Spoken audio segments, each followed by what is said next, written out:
Dhamnod SDOP इनके कंसोटिया हुए सेवानिवृत्त पुलिस स्टाफ सहित गणमान्यों सहित पत्रकारों ने दी विदाई।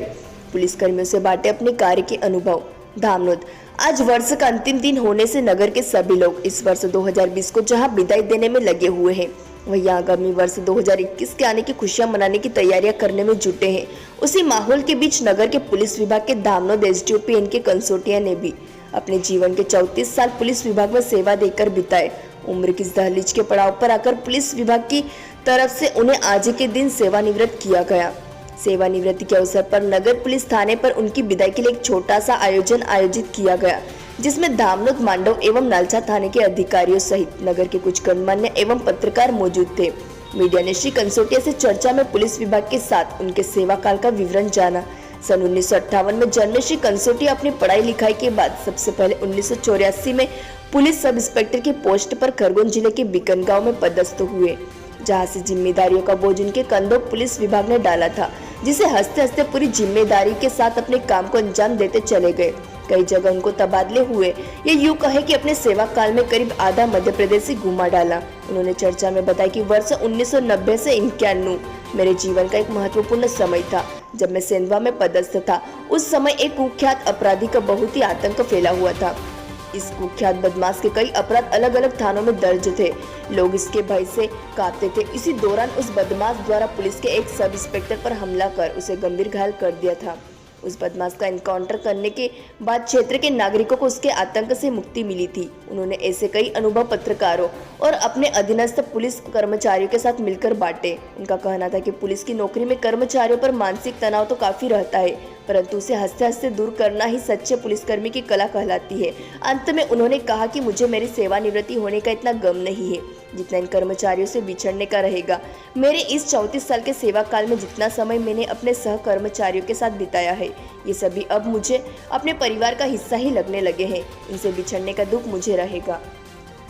अगर 7 बजे ड्यूटी कहीं लगी है तो साहब 5 मिनट पहले ही वहाँ ड्यूटी में उपस्थित मिलेंगे।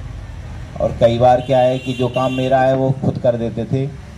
कोई लाइन ऑर्डर है, सवेरे 7 बजे फालन होना है तो हम लोग लेट हो जाते हैं। साहब आधा घंटे पहले ही आके और थाने में सबको व्यवस्थित कर देते थे, जिससे मेरा काम हल्का हो जाता था। साहब ने अपने जीवन काल में कई जगह सेवाएं दी हैं।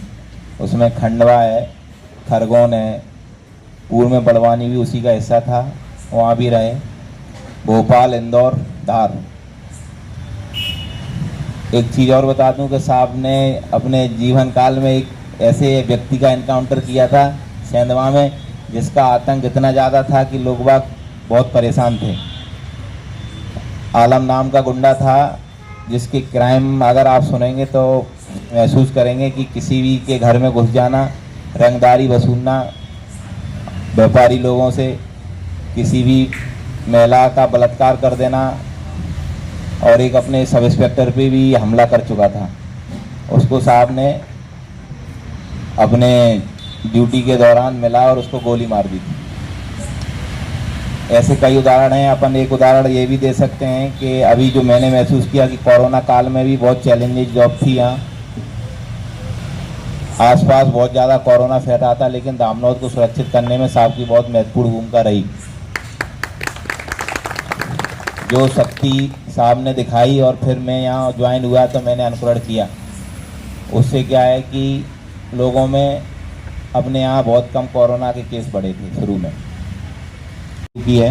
मैं अगली पारी के लिए साहब को बहुत बहुत बधाई देता हूँ, और ऐसे ही स्वास्थ्य की कामना करता हूँ। जैसे अभी स्वस्थ हैं वैसे ही आगे भी स्वस्थ रहें। Thank you. कर्मचारीगण और गणमान्य नागरिक पत्रकारगण, मैं एसडीओपी साहब के साथ यहाँ मेरी जब पोस्टिंग हुई तो आज तक लगभग 5 महीने हुए। कोरोना काल में मैं यहाँ धर्मपुरी तहसीलदार के रूप में आया था।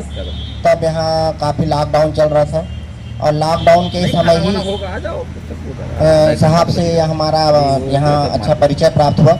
लेकिन जैसे अभी टीआई साहब बोल रहे थे एसडीओपी साहब के कार्यशैली के बारे में, तो ऐसे जिंदा दिल इंसान हमने पुलिस प्रशासन में या उसमें बहुत कम ही देखा कि हर गमों को हर फिक्र को गमों में उड़ाता चला गया टाइप का, कि कोई भी टेंशन रहती, टीआई साहब टेंशन में, सब टेंशन में। साहब आ गए और अपने पुराने जोक लतीफ़े सुना के इनकी जो भी शैली थी उसमें, वो सब बड़े से बड़े टेंशन दूर हो जाते थे। अब ऐसा लगता था कि अब ये काम आराम से हो जाएगा। तो साहब की कार्यशैली थी कि कितना भी टेंशन रहे, लोग भीड़ भाड़ में बैठे रहे और साहब आ गए और साहब अपना जहाँ अपनी बोलचाल में चालू किया तो सब टेंशन दूर होता था, सब काम हो जाते थे।